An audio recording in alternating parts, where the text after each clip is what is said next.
raccoon, endearingly referred to as trash panda, is a mammal native to North America. Their scientific name, Procyon lotor, is a combination of their family name, Procyanid, a New World family from the order Carnivora, and the Latin word lotor, meaning washer, a reference to the raccoon's habit of handling their food in a way that mimics washing before eating it.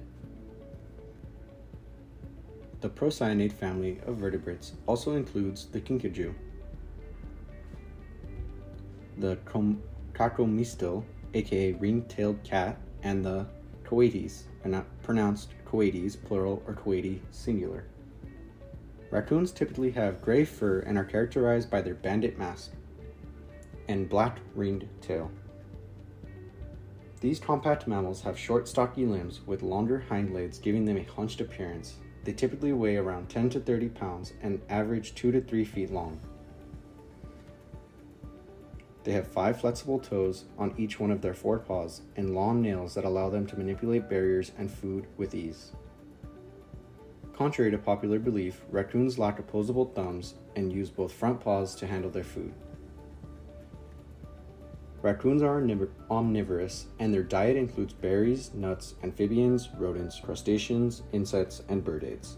They are opportunistic, and as we continue to encroach on their habitat, their diets have adapted to include food items found in our trash and gardens. Young are typically born in April or May, so restrictions are placed on the taking of raccoons, and they may only be hunted mid-November through March unless they are caught causing damage. Raccoons will have 1 litter per year and give birth in the late spring or early summer.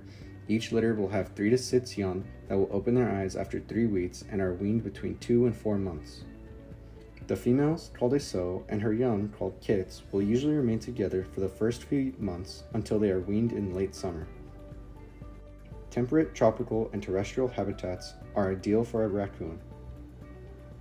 Biomes include savanna, grassland, chaparral forest, rainforest, and scrub forest.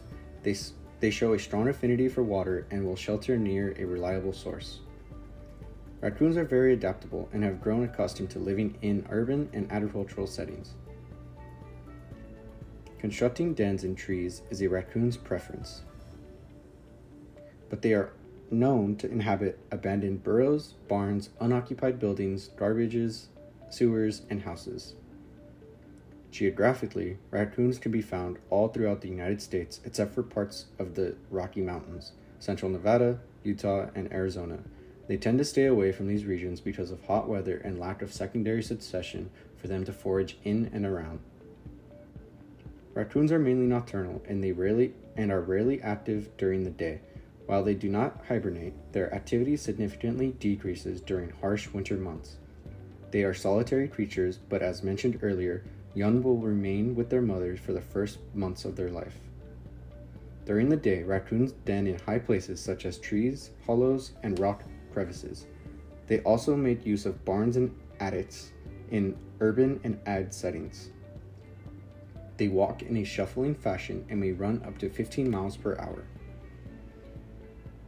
Raccoons are excellent climbers and can jump areas as high as 40 feet above the ground.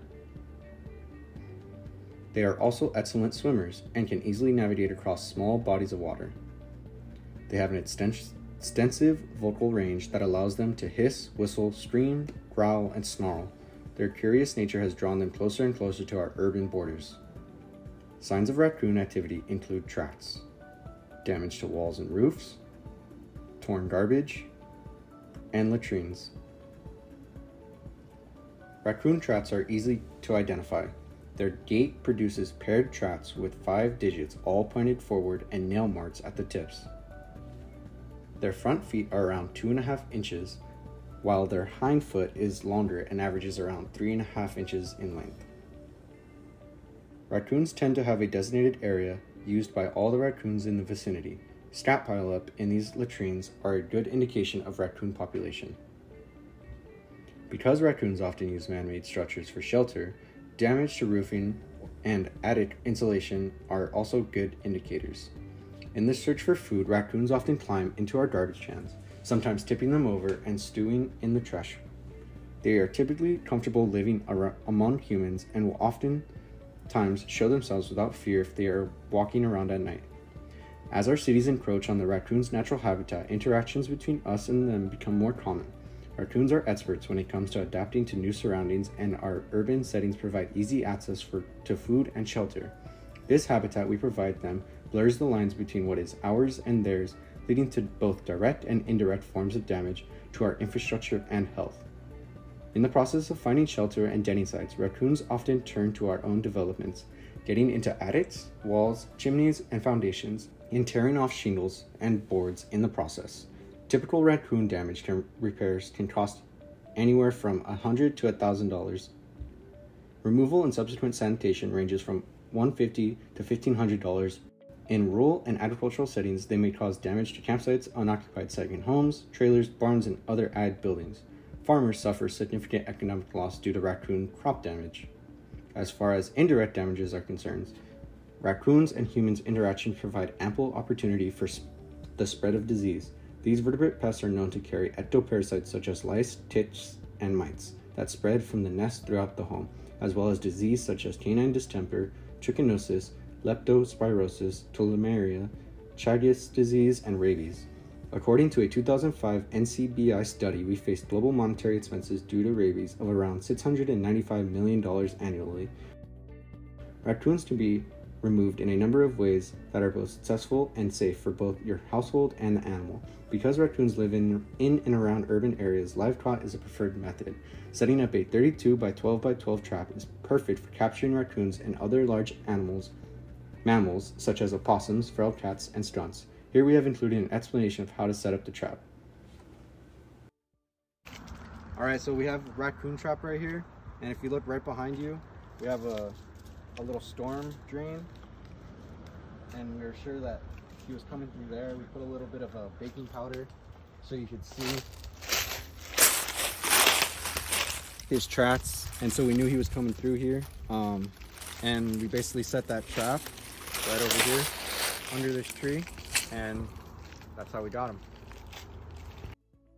We successfully trapped a raccoon 4 days after first setting the trap using mandarin slices. The law states that once an animal has been live caught, they must be released or euthanized on site. Due to our lack of protective gear, we decided to euthanize the animal using the recommended CO2 dry ice method. Yo, what up, class? We're out here with Nick. Got this dry ice. Got Alec behind the camera. Yeah. Caught a little raccoon. We got a coon over here. We got a coon over here. Alright. We're gonna take this dry ice and we're gonna put it in this plastic bag. Hopefully we can get the raccoon and the cage in this bag, but if not, we're gonna have to just get the coon and that's it. I'll put this in here. And yeah. Alright, stop it. Unfortunately, the raccoon was released into the garbage bag, which was not strong enough to contain it, and it escaped into the bushes. As with most pest management, non-target captures are always a concern. To successfully trap the raccoon at our site, we left the trap set overnight. Because of this, we also caught a non-target nocturnal animal, which was then documented and released. A second effective management tactic is exclusion. Depending on the site, this can be done using electric fencing, plywood, sheet metal, metal grates, or thick mesh. Electric fencing was successfully used in the Cal Poly deciduous orchards this past year. Raccoons living in the nearby creek bed would come through the fence to eat the new growth and shoots off of the freshly grafted trees. Because this particular plot was so small, it was worth the financial investment to surround the area with 2 electrically charged wires about 6 inches and 1 foot above the ground respectively. Due to the cost of material, installation, and upkeep, this form of exclusion is only economically sound when used for a small plot. Plywood, sheet metal, grates, and thick mesh are cheap ways to keep raccoons out of eaves, attics, and other parts of the house. While also effective, this type of exclusion is labor intensive and will require either a lot of homeowners' time or the financial loss of hiring a contractor. The simplest way to rid yourself of raccoons is to remove one of their basic needs for survival. If they have yet to infiltrate the home, keeping them out of the garbage is your best bet. Straps, such as these, keep the lid closed tightly, preventing raccoons and other vertebrate pests from getting in. Trapping, exclusion, and even hunting are all effective ways of raccoon management. The most effective course of action differs case to case and depends on the circumstances and surroundings. To conclude, we would like to remind you that the handling of wild animals is dangerous and has many rules and regulations surrounding it. If you have to come in contact with raccoons in order to remove them from your home or area of management, we strongly recommend consulting with or hiring a professional.